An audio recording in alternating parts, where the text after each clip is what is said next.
Okay, dear student, now today we will discuss about commercial unit of energy as we discussed this topic in class 9th also. This is very important. Uh, this is very important term for class 10th also. Okay, you should know this thing. Okay, what is commercial unit of energy? As we know that this is kilowatt hour. Okay, how can we say that kilowatt hour? We know that P equal to W upon T. So this is term work, W equal to P into T, we can get from here. Okay, this work is in the form of energy also. And for finding the unit of this one, we have to find unit of right hand side also. This is term of power, this is term of time. When we multiply power and time, then we get work. Or we can say this thing, when we multiply power term and time term, we get energy. Okay, so unit for power is kilowatt, watt, and unit for time is second, hour, minute, like that. Okay, then we can say kilowatt hour is SI unit for energy. Now this is commercial unit of energy as we discussed in our ninth class very briefly about commercial unit of energy, kWh. We have done so many numericals related to kWh. You should remember this thing. And one thing we have to do here, that we will convert 1 kilowatt hour into joule, and we can convert it like it: 1 kilowatt hour equal to 1 kilowatt into 1 hour. As we know, in 1 kilowatt hour there are 1000 watt, in 1 hour there are 3600 second. When we multiply this, it will come that joule, and in standard form we can write 3.6 into 10 to the power 6 joule. So we can say this thing, that in 1 kilowatt hour there are 3.6 into 10 to the power 6 joule. And what is a commercial unit of energy? That is kilowatt hour. Okay, two question arises from this topic, that what do you understand by commercial unit of energy? First thing, that is kilowatt hour, and the second thing, he always asks that in 1 kilowatt hour how many joules. Then we should know how to convert it into joules, as we discussed in class 9th. Okay, no need to more explanation in this topic. Now this is our last topic, which is heating effect of electric current, and which is very important also. Okay, heating effect का मतलब आप लोग बहुत अच्छी तरीके से समझ जाना. हीटिंग इफेक्ट क्या होता है? जैसे हम लोग अपने घरों में इलेक्ट्रिक आयरन, इलेक्ट्रिक ओवन, ये सारी चीज़ें यूज करते हैं. ठीक है, इलेक्ट्रिक आयरन हम लोग यूज करते हैं, वो किस तरीके से वर्क करता है. इलेक्ट्रिक हीटर किस तरीके से वर्क करता है. आपने देखा होगा, जब आप इलेक्ट्रिक हीटर लगाते हैं, आप उसमें करेंट देते हैं. ठीक है, आप जैसे ही उसमें करंट देंगे तो वो सारी की सारी करंट को वो हीट में कन्वर्ट कर देता है. ये हर जगह नहीं होता ना. अपने मोबाइल का चार्जर लगा रखे. मोबाइल का चार्जर जब आप लगाते हैं तो वो इलेक्ट्रिक करंट आपके मोबाइल को चार्ज करने में ऑलमोस्ट पार्ट आपके मोबाइल में वो चार्ज को स्टोर कर देता है. ठीक है, लेकिन आपने इलेक्ट्रिक हीटर में देखा होगा, जैसे ही आप ऑन करेंगे तो वो सारा का सारा उसको हीट करने में क्या कर देता है, इवॉल्व कर देता है सारी की सारी करंट को. ठीक, लेकिन हमारे सारे अपरेटस में ऐसा होता है. अगर मैं मोबाइल चार्जर की बात करूं, आप ज़्यादा देर तक उसे लगाए रखेंगे तो आपको ये भी पता लगेगा कि आपका जो चार्जर है वो भी गर्म हो गया है. यानी कहीं ना कहीं करंट का रिलेशन हीट के साथ है. अगर आप ज़्यादा देर तक करंट देंगे, ठीक है, ये आप लोगों ने ऑब्जर्व किया होगा. फिजिक्स के टर्म में मैं आपको अभी बता रहा हूँ, लेकिन आपको डेली रिलेटेड एग्जांपल आपको मैं बता रहा हूँ. जैसे आप चार्जर अगर देर तक भी लगाएंगे तो आपका जो चार्जर होता है वो भी क्या हो जाता है, हीटअप हो जाता है. ठीक है, अगर आप अपनी टीवी को ज़्यादा देर और रखेंगे तो वो भी हीटअप हो जाएगी. थोड़े टाइम बाद हीटअप होगी, लेकिन हीटअप होगी. ठीक, लेकिन अगर मैं इलेक्ट्रिक ओवन, इलेक्ट्रिक हीटर की बात करूँ, आप जैसे ही स्विच ऑन करेंगे तो स्विच ऑन करते ही वो करंट सारी हीट में कन्वर्ट हो जाती है. वो बना ही इस चीज़ के लिए. ठीक है, तो हीटिंग इफेक्ट ऑफ करंट का मतलब ये है कि करंट जब इन वायर्स में फ्लो होती है तो वो करंट किस में कन्वर्ट हो जाती है, हीट में कन्वर्ट हो जाती है. इसी फिनोमिना को हम लोग heating effect of electric current बोलते हैं.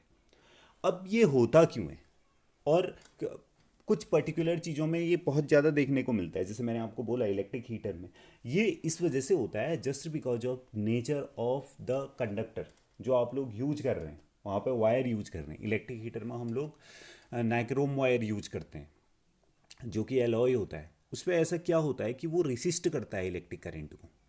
वो करंट को क्या करता है, रेसिस्ट करता है. रेसिस्ट मतलब अपोज करता है. इलेक्ट्रिक करंट फ्लो हो रही है तो आपने उसके सामने कुछ ऐसा कंडक्टर रखा हुआ है जहाँ पे करंट अंदर जाते ही बहुत टकरा रही है यहाँ पे लगातार, है ना, सक्सेसिव कोलिजन होते हैं, उस कोलिजन की वजह से अब सीधी बात है, अगर कोलिजन होगा, टकराएगा, तो वो हीटअप हो जाएगी चीज़, हीट जनरेट करेगा जितना ज़्यादा टकराएगा, यानी वो रोकता है।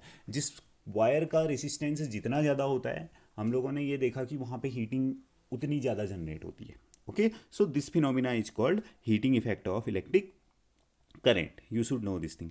इस पर एक बात जूल ने की थी, at first I will talk about joule, है ना, उसको हम जूल्स लॉ ऑफ हीटिंग भी बोलते हैं। जो तो जूल ने क्या किया था, डायरेक्टली उन्होंने एक चीज़ बोली थी कि जो हीट इवॉल्व होती है किसी भी वायर में, वो मेनली 3 चीज़ों पे डिपेंड करती है। बाद में मैथमेटिकल भी वो चीज़ प्रूव हो गई है, ठीक है। उन्होंने क्या बोला, एक तो ये डायरेक्टली प्रोपोर्शनल होती है रेसिस्टेंस के, जिस वायर में जितना ज़्यादा रेसिस्टेंस होगा उतना ज़्यादा हीट इवॉल्व होगी, पहली बात। दूसरी बात उन्होंने ये बताई, ये डिपेंड करती है टाइम पे। आप जितनी देर तक, ठीक है, आप जितनी देर तक इलेक्ट्रिक करंट को किसी भी सर्किट में या किसी वायर में, किसी कंडक्टर में ऑन रखेंगे, उतना ज़्यादा वो हीट इफेक्ट देगा, ठीक है। तीसरी चीज़, और काफ़ी इंपॉर्टेंट चीज़, उन्होंने तीसरी चीज़ ये बोली कि ये तीसरी चीज़ डिपेंड करती है करंट के स्क्वायर पे। इसका मतलब सबसे ज़्यादा रोल इलेक्ट्रिक करंट का है। आप इलेक्ट्रिक करंट जैसे ही बढ़ाएंगे, हीटिंग इफेक्ट उसी हिसाब से बढ़ना शुरू हो जाएगा। और इसका रिलेशन तो डायरेक्ट स्क्वायर के टर्म में उन्होंने बताया। हल्का सा भी करंट अगर चेंज हुई तो हीटिंग इफेक्ट में बहुत तेज़ी से इंक्रीमेंट होना शुरू हो जाता है, ठीक है। तो heating effect will depend on 3 factors, first thing resistance, second thing time, and third thing electric current. Okay, ये जूल ने हमको बताया, and we observe this thing also. आप लोग अपने घर में भी इसको ऑब्जर्व करते हैं। रेसिस्टेंस का एग्जांपल लेने के लिए मैंने बोल दिया आपसे, in electric heater we use nichrome wire, और जो हमारा डोमेस्टिक सर्किट होता है उसमें हम लोग कॉपर, एल्युमिनियम ऐसे वायर लगाते हैं। तो डोमेस्टिक सर्किट में तो उतना हीटअप नहीं होता, लेकिन नाइक्रोम वायर में बहुत ज़्यादा हीटअप होता है। उसका रीज़न क्या है, क्योंकि नाइक्रोम वायर का रेसिस्टेंस बहुत हाई है, ठीक है, ये बात आप समझ गए।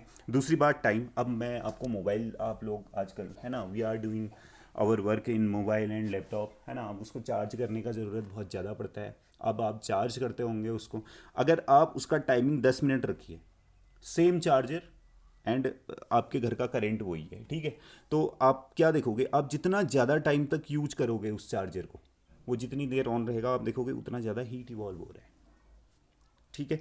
This is another point.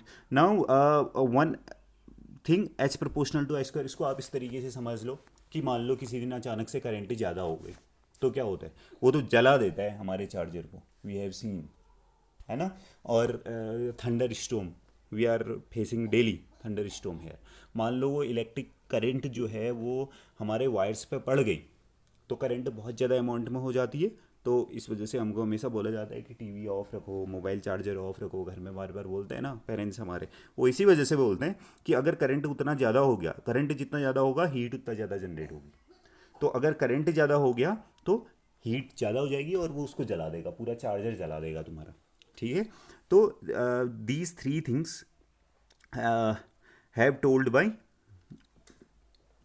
Joule. So we usually say Joule's law of heating also. Okay, heating effect of current को हम जूल्स लॉ ऑफ हीटिंग भी बोलते हैं। उन्होंने इस तरीके से सीधे सीधे चीज़ों को ऑब्जर्व किया था, but by mathematically we also prove this thing. Okay, now we know H proportional to I square, H proportional to R, और H proportional to T. As we know that, हम लास्ट में हमारी एक आदत है इसको कंबाइन करने की, एच प्रोपोर्शनल टू क्या हो जाता है, I square are into T होता है ना, एच। ओके, और अब इसके बाद प्रोपोर्शनल का साइन हम हमेशा हटाते हैं, ठीक है, जिसको हम प्रोपोर्शनैलिटी कांस्टेंट बोलते हैं। जब हम इक्वल टू का साइन यहाँ पे लगाएंगे तो आपको पता है एक कांस्टेंट आएगा, और जो कांस्टेंट आता है यहाँ पे उसकी वैल्यू भी 1 होती है। बहुत सारे बच्चों को तो न्यूटन का सेकंड लॉ ऑफ मोशन याद आ गया होगा, H equal to I square R T हो जाता है, ठीक है। वहाँ भी हम लोग के रखते थे ना, के की वैल्यू 1 रखते थे, F equal to M A हो जाता था, एज लाइक इट, ठीक है, सिंपल सी बात है। तो एच इक्वल टू कितना हो जाता है, I square R T, which is Joule's law of heating. You should remember this term also, H equal to क्या, I square R T. Very good. At first do this thing, then we will discuss another thing in another video. Thank you.